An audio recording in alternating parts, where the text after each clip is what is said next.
Welcome to another Burgundy with Tweedy video. Hopefully I'm not too much in silhouette. I was trying to get in a little bit of the sky behind me. It's still a way off sunset, so I don't think we're going to see beautiful pink and orange majesty or whatever, but there is at least a little bit of a nice cloud formation over there, I thought. Another Gavignet wine, one of the Hautes Cotes de Nuits. This is one of the ones with a named vineyard, and the particular vineyard here is Clos de l'Hermitage. It's the 2020 vintage. So I had a conversation with Tom ahead of choosing this particular bottle, and in fact I plumped for the 2020 and the 2021. He was actually nudging me towards the 2021. He thinks, based on his last assessment of this pair of wines, same vineyard, same producer, two different vintages, 20 and 2021, he thought that the 2021 was drinking better now. It sort of leapfrogged the 2020, even though I think on those vintage charts that I may have been referring to in a recent video, I think 2020 is a better rated vintage. I'm guessing Tom will be right, he usually is, but of course, you know, his preferences are slightly different, so who knows. Waving my arms a lot about there.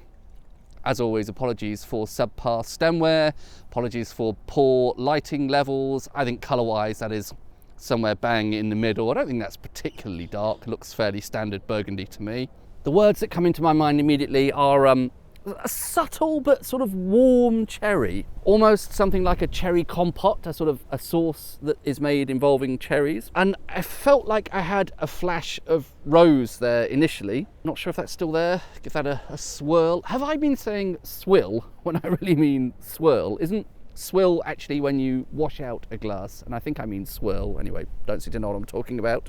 A little bit more of that fruit character after a swirl. Definitely something slightly hot there. It's a difficult concept to describe, but fruit that has been ever so slightly stewed. I think if I recall correctly, 2020 was a relatively hot year akin to 2018. I don't want to say jammy yet, because that is the death knell for any wine. As soon as you drop the J-bomb, no one can recover from that. But yes, I'm getting slight hints of sort of cooked fruit, not in a bad way, in a quite pleasant way. I don't know, cherry tart, something like that. I don't think that's a bad start, actually. That's okay. I would have guessed for something sort of fresher and lighter at this age, but you know, there we go.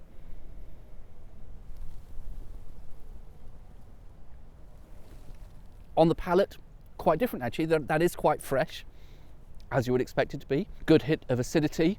There is some sort of tannic character there, which feels like a sort of, I don't know how to describe it.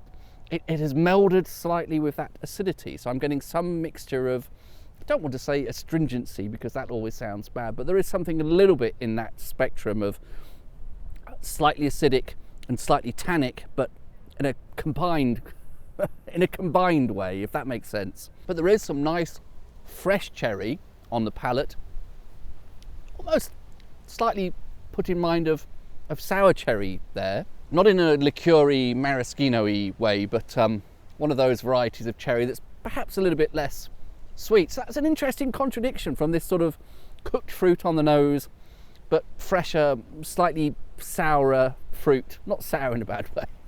I feel like I have to caveat all of these words. Slightly sort of tartar kind of cherry character on the palate. I think I actually quite like that. That kind of warm cherry tart, cooked cherry sort of nose. It is pretty subtle, and that could just be, perhaps my sense of smell is playing tricks on me there. And yet, I almost feel like I'm getting some pastry now. That is weird. It's funny, isn't it? Once you go down a particular path of a particular sort of smell or flavour, my brain just sometimes seems to get carried away with it. And I really do feel like I have something like a cherry tart there on the nose. And really quite nice. I mean, even a little bit of, I don't know, something almondy, that often goes hand in. Is that frangipane, is it? There's some sort of cherry tart that also involves almond or marzipan or something, isn't there? Something like that. And weirdly, I honestly feel like I get little hints of pastry, which is something you wouldn't expect in a red burgundy. And then the cherry tart translates into tart cherries on the palate. It does have this slightly maraschino-y or kirschy sort of character to the cherry flavour, but without the kind of rich sweetness or the booziness of those liqueurs. I think they're both liqueurs, and is kirsch a liqueur or is it actually more like a spirit? I don't know. And that is quite a dry palate as well. Certainly not jammy. Certainly not full-bodied relatively thin, not in a bad way. I would say light and delicate. And you'd expect that, I suppose, from the Haute Côte de Nuits, given that extra altitude. Honestly, quite like that. It's a little bit of a different style. I feel like I've had a run of dark fruit Burgundies recently. And actually, surprisingly, some of those Nuits Saint-Georges seem to have, the recent batch of Gavignet Nuits Saint-Georges, some of those seem to manifest as quite dark fruit, which is not really how I remember them.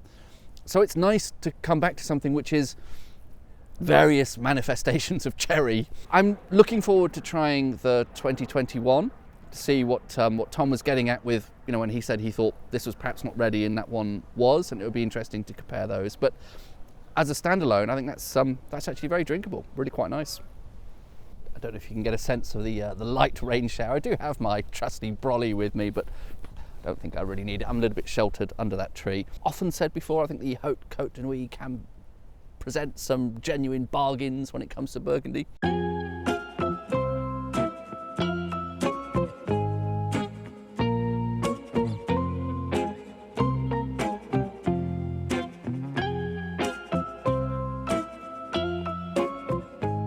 Raining a bit more significantly now.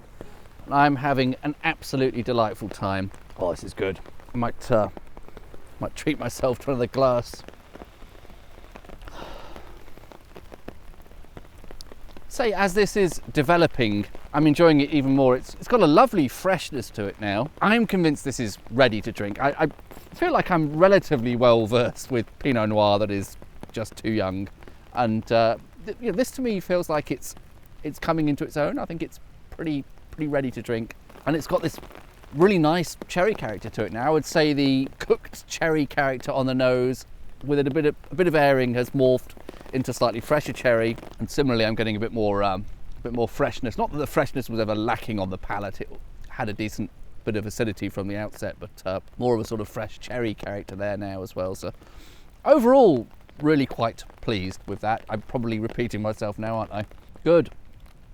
Cheers. Here from a rainy park bench. I'm in my element. This is great.